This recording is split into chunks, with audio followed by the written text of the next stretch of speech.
సాయిరామ్ శ్రీమాత్రే నమః. ఈరోజు సందేశం వెంటనే తెలుసుకుందామండి. మీరందరూ కూడా సంతోషంగా, క్షేమంగా, ఆరోగ్యంగా ఉండాలని మనస్ఫూర్తిగా నేను కూడా కోరుకుంటూ ఉన్నానండి. అయితే ఈరోజు వీడియోను మొదలుపెట్టే ముందు ఈరోజు వీడియోలో సందేశం అంటే బిడ్డ, నీకు ఈరోజు మే మొదటి రోజు మే ఫస్ట్ నీ జీవితంలో నువ్వు ఒంటరివి ఎప్పుడూ కాదు అని చెప్పి నేను ఎప్పుడూ చెప్తూ ఉన్నా కూడా నీ జీవితంలో ఎదురయ్యేటటువంటి ప్రతి సమస్యను కూడా నేను ఎలా తొలగిస్తాను, నీ జీవితంలో నువ్వు ఇప్పటి వరకు విననటువంటి ఒక ముఖ్యమైనటువంటి శుభవార్తను నేను ఈరోజు నువ్వు ఎలా వినబోతున్నావు అనే దాని గురించి ప్రతి ఒక్కటి కూడా నేను ఈ వీడియోలో చెప్పబోతూ ఉన్నాను. మరి నీకు అందించేటటువంటి ఈ దివ్య సందేశాన్ని ఉన్నటువంటి పరమార్థం ఏమిటో నువ్వు తప్పకుండా తెలుసుకోవాలి. నువ్వు ఈ ప్రపంచంలో ఒంటరివి కాదు. నీ కష్టం చూడడానికి నేను ఎప్పుడు సిద్ధంగా ఉన్నాను. చూడు, నీ కష్టాన్ని ఎవ్వరూ పట్టించుకోవడం లేదని ఎంతగానో బాధపడుతున్నావు. అది ఎంత మాత్రం అనుకోవద్దు. నీ కష్టాన్ని నేను ఎప్పుడు అడుగడుగునా చూస్తూనే ఉన్నాను. ఏదైనా నేను చెప్తూ ఉన్నానంటే అది నీ మంచికే కదా. నా క్షేమం కోరి నా తల్లి, నా బాబా నన్ను తప్పుదారి పట్టించకుండా నన్ను కాపాడుతున్నారు. నువ్వు నమ్ముతున్నావా లేదా? నమ్మితే కనుక అచంచలమైనటువంటి విశ్వాసం ఏ రోజైనా నీ జీవితంలో ఒక రక్షణ కవచంలాగా మారి నిన్ను ఎప్పుడు కాపాడుతూనే ఉంటుంది. చూడమ్మా, ఈరోజు నేను చెప్పే ఈ మాటలు ఆఖరి క్షణం వరకు నువ్వు ఎంతో నిశ్శబ్దంగా ప్రతి పదాన్ని కూడా నువ్వు నీ మనసుతో విను. నీ దగ్గర ఉన్నటువంటి ఒక మాయాజాలం ఏమిటో తెలుసుకో. కొంతమంది వ్యక్తులు కపట బుద్ధితో నిన్ను ఎలాగైనా సరే కానీ నాశనం చేయాలని చూస్తూ ఉన్నారు. చూడమ్మా, ఈ మాటలు నీ మనసుకు హత్తుకొని నీలో ఒక కొత్త ధైర్యాన్ని నింపేలాగా చేస్తాయి. ఓ ప్రియమైనటువంటి నా బిడ్డ, నీకు ఎంతో సాత్వికమైనటువంటి గుణం కలిగిన వాడివి కనుకనే పరుల కష్టం చూసి కరిగిపోయే వెన్న లాంటి మనసు నీది. అందరినీ నీలాగే నిష్కల్మషమైనటువంటి నిజాయితీ పరులుగా, ఎంతో మంచివారుగా నమ్ముతూ ఉన్నావు. అక్కడే నువ్వు మోసపోతూ ఉన్నావు. ఇలా ఒకటి కాదు, రెండు కాదు, ఎన్నోసార్లు మోసపోయావు. చూడు, ఈ కలియుగం పైకి కనిపించేంత అమాయకులమైతే కాదమ్మా. ఈ కలియుగం నీకు ప్రశాంతమైనటువంటి ఇంట్లోకి, నీ పవిత్రమైనటువంటి ఆలోచనలోకి కొంతమంది అపరిచిత వ్యక్తులు ప్రవేశించి అవకాశం ఉంది కనుకనే కలియుగం ఆ వ్యక్తులు నీ దగ్గరకు వచ్చేటప్పుడు ఎంతో వినయంగా, మర్యాదగా, నీ మేలు కోరే ఒక గొప్ప శ్రేయోభిలాషులుగా ముసుగులు వేసుకుని మరీ వస్తూ ఉన్నారు. ఎంతో కాలంగా నీకు తెలియనటువంటి ఆత్మీయులుగా నటించి నీ నమ్మకాన్ని పొందడానికి ప్రయత్నాలు చేస్తూ ఉన్నారు. కానీ చూడు, వారి మధురమైన మాటల వెనుక, వారి చూపులు వెనుక ఒక తెలియనటువంటి స్వార్థం, ఒక లోతైనటువంటి కపటం అనేది దాగి ఉంది. వారి మాయ మాటలకు లొంగిపోయి నీ ఇంటి గడప దాటించి వారిని లోపలికి ఏమాత్రం ఆహ్వానించనే వద్దు. ఆ అపరిచితుల యొక్క రాక నీ ఇంట్లో ఉన్నటువంటి సుఖశాంతులను, నువ్వెంతో కష్టపడి నిర్మించుకున్నటువంటి ప్రశాంతతను ఎన్నో రకాలుగా కూల్చే ప్రమాదం ఉంది. అందుకే నువ్వు చాలా అప్రమత్తంగా ఉండాలి అని చెప్తూ ఉన్నాను. ఇక నువ్వు ప్రతి జీవిలోనూ దైవాన్ని వెతుకుతూ ఉంటావు. అది నీలో ఉన్న గొప్ప సంస్కారానికి నాంది.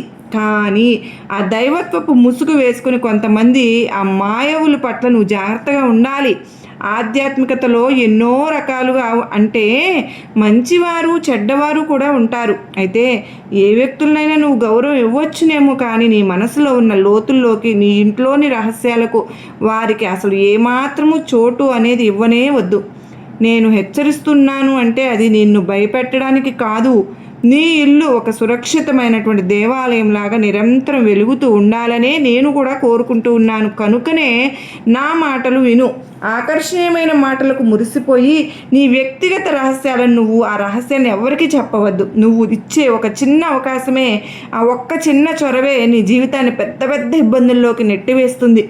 ఎవరినైనా నువ్వు నమ్మే ముందు ఒక్క క్షణం నీ అంతరాత్మను నువ్వు ప్రశ్నించుకో. నువ్వు దైవాన్ని స్మరించు. నీ మనసులో కలిగే ఆ చిన్న సందేహమే నేను నీకు ఇస్తున్న సంకేతమని గ్రహించు. నీ మేలు కోరి మాత్రమే నేను ఈ సందేశాన్ని పంపించానని నువ్వు నమ్ముతుంటే కనుక ఆ విశ్వాసం నాకు ఎంతో ఆనందాన్ని కలిగిస్తుంది. చూడమ్మా, నీకు నీ గతము వర్తమానము తెలియదు, కానీ నాకు నీ భవిష్యత్తు అన్ని అరచేతులు స్పష్టంగా కనిపిస్తూ ఉంటాయి.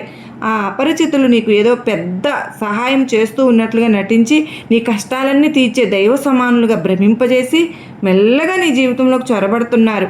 ఆ తర్వాత నీవు ప్రాణప్రదంగా ప్రేమించే నీ కుటుంబ సభ్యుల మధ్య, నీ బంధాల మధ్య చిన్న చిన్న అపోహలను సృష్టించి పెద్ద చిచ్చు పెట్టడానికి ప్రయత్నిస్తూ ఉన్నారు, ప్రయత్నాలు చేశారు. అలాగే మీ ఆర్థిక పరిస్థితులపై కూడా వారి కన్ను పడింది. తక్కువ సమయంలోనే ఎక్కువ సంపాదించవచ్చని, ఎంతో గొప్ప లబ్ధి చేకూరుతుందని ఆశలు చూపిస్తూ ఉన్నారు. కానీ నీకు నీ కష్టార్జితం కానీ ఏదైనా నీకు శాశ్వతమైనటువంటి సుఖాన్ని ఇవ్వదు. ఆ మాయావుల మాటలు నమ్మి నీవు కష్టపడి దాచుకున్నవి పోగొట్టుకోవద్దు. నువ్వు ఎప్పుడు ఇతరుల ముందు తలదించుకోకూడదని, ఆత్మగౌరవంతో బ్రతకాలని నేను కోరుకుంటూ ఉన్నాను. కనుక నువ్వు నా బంగారు బిడ్డవు.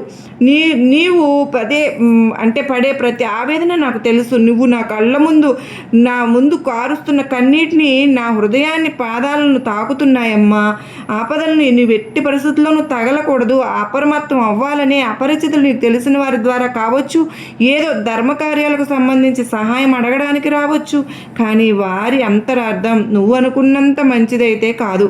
నువ్వు నా బిడ్డవు కదా, నీ చుట్టూ నా రక్షణ కవచం ఉంది కనుకనే నువ్వు కూడా నీ విచక్షణను ఉపయోగించుకోవాలిగా. మరి ఆ అపరిచితులు నీ దగ్గరకు వచ్చినప్పుడు నీ మనసులో ఏదో తెలియని ఆందోళన కలిగితే వెంటనే నా నామాన్ని స్మరించుకో. ఆ మాయావి తనంతట తానే వెనుదిరిగి వెళ్ళిపోతారు. నువ్వు మౌనంగా ఉంటే వారు నీ దగ్గర ఏమీ సాధించలేరు. నీ కష్టాలన్నీ తీరిపోయే రోజు రేపటి నుంచి, అంటే ఈ శుక్రవారం రోజు నుంచి ఈ చిన్ని పరీక్షను నువ్వు గనక విన్నావు అంటే నువ్వు తప్పించుకోగలుగుతావు. బిడ్డ, ఈ రోజే నీ దగ్గరకు ఎందుకు వచ్చానో తెలుసా? నా బిడ్డ ఎంతో అందరిని నమ్ముతుంది. నువ్వు నిశ్చింతగా ఉండాలి. నీ రక్షణ బాధ్యతను తన భుజాలపై నేను వేసుకున్నాను అని నువ్వు నమ్మాలి. అంతా నీకు శుభమే జరుగుతుంది, అంతా మంచే జరుగుతుంది. చూడమ్మా, నువ్వు ఎంతో గొప్ప మృదు స్వభావి అని నాకు తెలీదా? ఎవరికైనా కష్టపడి వస్తే నీ దగ్గర ఉన్నది కూడా ఇచ్చేస్తూ ఉంటావు. కానీ ఈ లోకం నీ అంత స్వచ్ఛమైనదైతే కానే కాదు. ఆ అపరిచితులు నీ మంచితనాన్ని తనకు అనుకూలంగా మార్చుకోవాలనే చూస్తూ ఉన్నారు. వారు నీ ఇంటి గుమ్మం ముందుకు వచ్చినప్పుడు ఎంతో వినయంగా మాట్లాడుతూ ఉన్నారు. నీ సమస్యలన్నింటికీ తన దగ్గర పరిష్కారం ఉందని నమ్మిస్తూ ఉన్నారు. కానీ ఆ మాయలో మాత్రం నువ్వు పడవద్దు. వారు నీ జీవితంలో తెలియని అశాంతిని నింపడానికే రాబోతున్నారు. కనుక గ్రహించు. నువ్వు ఆధ్యాత్మిక మార్గంలో ఉన్నావు కనుకనే నీకు ఈ విషయాలు అర్థం కావడానికి కొంచెం సమయం పడుతుందేమో. కానీ అందుకే నేను నీకు ఈ మార్గాన్ని చూపిస్తూ ఉన్నాను. అపరిచితుల పట్ల నువ్వు ఎంతో జాగ్రత్తగా ఉండాలి. ఎవరిని అంత సులభంగా నీ అంతరంగంలోకి రానివ్వవద్దు. చూడమ్మా, నీ చుట్టూ ఉన్న గాలిలో కూడా నేనే ఉన్నాను. ఈ సత్యాన్ని నువ్వు మరచిపోవద్దు. నీ ఇంట్లో ప్రతి మూలన నా దృష్టి ఉంది. అందుకే నీ ఇంటికి వచ్చే ప్రతి అడుగును, ప్రతి వ్యక్తిని నేను గమనిస్తూనే ఉంటాను. ఆ అపరిచితులు నీపై తెలియని ప్రభావాన్ని చూపాలని చూస్తున్నారు. ఇక వారు నీకు లేనిపోని ఆశలు చూపిస్తున్నారు. నీ జీవితాన్ని ఒకేసారి మార్చేస్తానని చెప్పి మాయ మాటలు కూడా చెప్తున్నారు. కానీ ఏది కష్టపడకుండా రానే రాదుగా. ఆ వ్యక్తి నీ దగ్గరకు వచ్చినప్పుడు నీకు ఏదో తెలియని భయం కలిగితే అది నేను నీకు పంపిస్తున్న మొదటి హెచ్చరిక అని నువ్వు గుర్తుపెట్టుకోవాలి. ఆ సమయంలో నువ్వు మౌనంగా ఉండిపోవడమే నీకు శ్రేయస్కరం. నువ్వు ఎంత తక్కువ మాట్లాడితే ఆ అపరిచితులు అంత త్వరగా నీ నుండి వెనుదిరిగి వెళ్ళిపోతారు. చెప్పాలి అంటే అది నూతన వ్యక్తుల పరిచయం కావచ్చు, లేదంటే నీకు బాగా తెలిసినటువంటి వ్యక్తులే అయి ఉండవచ్చు. వారి పట్ల నువ్వు తప్పకుండా అప్రమత్తంగా ఉండు. చూడు, సంసార సాగరంలో ఎన్నో ఒడిదుడుకులు వస్తూ ఉంటాయి. వాటన్నింటినీ దాటించే నావను నేనే. కానీ ఆ నావలో రంధ్రం చేసే వ్యక్తిని నువ్వు స్వయంగా ఆహ్వానించనే వద్దు. ఆ అపరిచిత వ్యక్తులు నీ ఇంటికి వచ్చినప్పుడు నువ్వు నిబ్బరంగా ఉండాలి. వారి మాటలకు లొంగిపోవద్దు. నువ్వు నా బిడ్డవు కనుక నీకు ఏ కష్టం రాకుండా చూసుకోవడం నా బాధ్యతే. అందుకే ఈరోజు ఈ సందేశం ఇంత సున్నితంగా నీ ముందుకు తీసుకురావడానికి కారణం. జీవితం అనే పూదోటలో తెలియని ముళ్ళు కూడా ఉంటాయి. ఆ ముళ్ళు నీ పాదాలకు గుచ్చుకోకుండా ఉండడానికే నేను నీకు ముందుకు దారి చూపిస్తూ వస్తున్నాను. నువ్వు అప్రమత్తంగా ఉంటే ఆ ఆపదని దరికి చేరడానికి కూడా భయపడుతుంది. నీ ఇల్లు ఎప్పుడు సుఖశాంతులతో వర్ధిల్లాలి. నేను కోరుకుంటున్నది కూడా అదే. నువ్వు ఎంతో మందికి సహాయం చేశావు, ఎంతోమంది బాధలను పంచుకున్నావు. అందుకే నీకు ఏ ఆపద రాకుండా నేను ఎప్పుడు కూడా అడ్డుగా నిలబడి ఉంటాను. ఇక ఆ అపరిచితులు మారువేషంలో ఉన్న శత్రువులైనా కావచ్చు.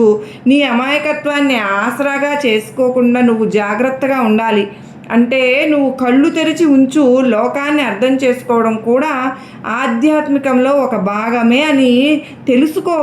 చెడును గుర్తించడానికి దూరంగా ఉండడమే కదా అసలైనటువంటి భక్తి. నువ్వు భయపడుతున్నటువంటి అవసరం అయితే లేదు, కానీ నేను తోడుగా నీకు ఉంటాను. నీ చుట్టూ ఉండే పరిసరాలు, నీ ఇంటికి వచ్చే వ్యక్తుల పట్ల నీకు స్పష్టమైనటువంటి అవగాహన వచ్చి తీరాలి తప్పకుండా. అంత మాత్రమే కాదు, నీ కళ్ళల్లో నీరు చూడడం నాకు ఏమాత్రము కూడా అస్సలు ఇష్టం లేదు. ఇక నీ ముఖంలో ఎప్పుడు చిరునవ్వే ఉండాలి, నీ ఇల్లు ఎప్పుడు సుఖశాంతులతో నవ్వులతో ఉండాలి. ఆ అపరిచితులు ఆ సంతోషాన్ని హరించడానికే వస్తున్నారు. అందుకే ముందే కళ్ళు తెరుచుకోమని నీకు హితవు చెబుతూ ఉన్నాను. నువ్వెప్పుడూ కూడా సంతోషంగా ఉండాలి, సుఖశాంతులతో ఉండాలనే కదా. ఇక నీ ఇంటి ద్వారం వద్ద నేను కాపలాగా ఉన్నానని మాత్రం గుర్తుపెట్టుకో తల్లి. నీవు పొరపాటును కూడా ఆ అపరిచితులకు నీ మనసులో కానీ నీ ఇంట్లో కానీ ఏ మాత్రము చోటు ఇవ్వవద్దు. నీకు ఇచ్చే ఒక చిన్న అవకాశం నీ ప్రశాంతతను దెబ్బతీస్తుందని గుర్తుపెట్టుకో. ఏ అపరిచితులో వచ్చి నీ జీవితాన్ని మారుస్తారని ఎప్పుడు అనుకోవద్దు. నీ తలరాతను రాసేది కేవలం భగవంతుడు మాత్రమే.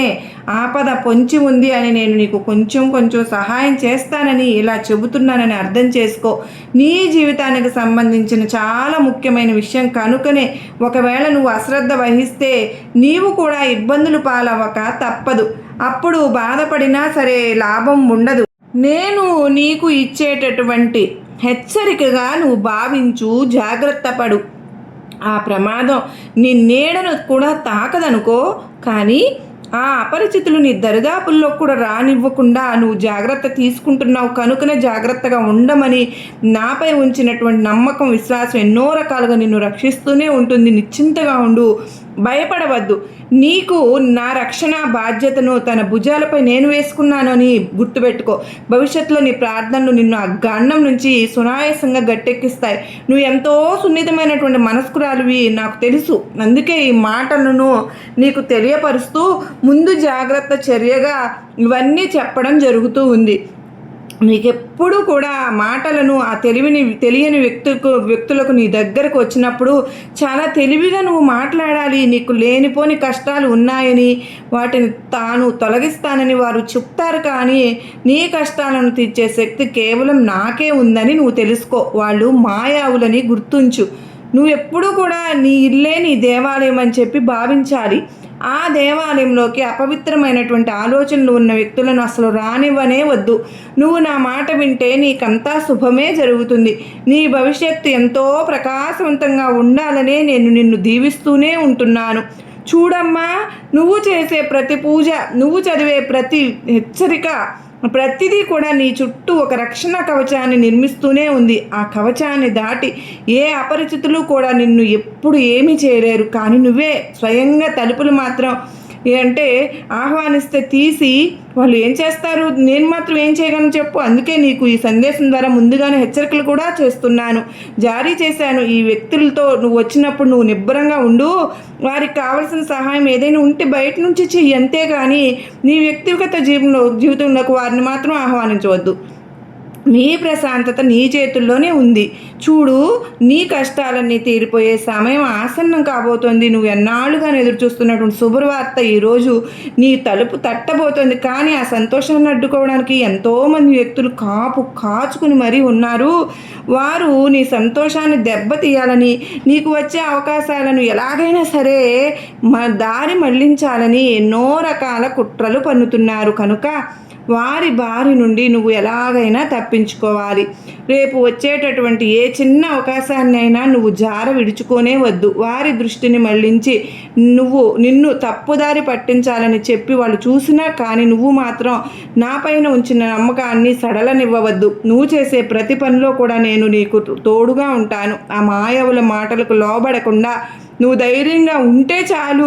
వారు తమంతట వారే తిరిగి వెళ్ళిపోతారు. నీకంతా మంచి జరుగుతుంది. ఇక నువ్వు ఎప్పుడూ కూడా ఇతరుల మేలు, ఇలాగే ఇతరుల మంచి కోరుకుంటావు కనుకనే నీకు అంతా కూడా మంచే జరుగుతుంది. నీ స్వభావమే నీకు బలం, అలాగే బలహీనత కూడాను. కొంతమందిని తెలియని అపరిచితులు నీ బలహీనతలను ఆసరాగా చేసుకోవాలని చెప్పి చూస్తూ ఉన్నారు. కనుక నువ్వు తప్పకుండా జాగ్రత్త అయితే పడాలి కదా. తెలియని వ్యక్తుల పట్ల అప్రమత్తంగా చాలా ముఖ్యంగా ఉండాలి. కనుక ఈ సందేశం ద్వారా నువ్వు తెలుసుకున్నది ఏమిటి? తెలియని వ్యక్తులకు ఏమాత్రము స్థానం కల్పించకూడదు అని. నువ్వు సహాయం చేయడంలో తప్పు లేదు. కానీ నీ ఇంటి గుట్టు మాత్రం ఎవ్వరికీ వెల్లడించవద్దు. మౌనంగా ఉంటే ఎన్నో అనర్థాలను తప్పించుకోవచ్చు. కనుక నీకు ఎప్పుడు కూడా జయమే కలుగుతుంది. ఆపద పొంచి ఉన్నా ఆ ఆపదను కూడా నేను దాటించి నిన్ను సురక్షితంగా కాపాడుకుంటాను. కాకపోతే ఎవరి దగ్గర ఎలా నడుచుకోవాలనేదే నువ్వు నేర్చుకోవాలనేదే నా తపన. ఇక తెలియని వ్యక్తులను నమ్మవద్దు. అపరిచిత వ్యక్తులకు ఎక్కువ స్థానాన్ని కల్పించవద్దు. అపరిచిత వ్యక్తులను సులభంగా నమ్మేస్తున్నావు నువ్వు. అది చాలా ప్రమాదం ఉందని తెలుసుకోలేకపోతున్నావు. కనుకనే నీ విచక్షణను ఉపయోగించు. నీ మనసులో కలిగే చిన్న అనుమానాన్ని కూడా అశ్రద్ధగా చేయవద్దు. అదే నేను నీకు పంపిస్తున్నటువంటి అంతర్వాహిని అని గుర్తుపెట్టుకో. నువ్వు జాగ్రత్తగా ఉంటే ఏ ఆపద కూడా నిన్ను తాకలేదు అని అంటూ ఉన్నాను.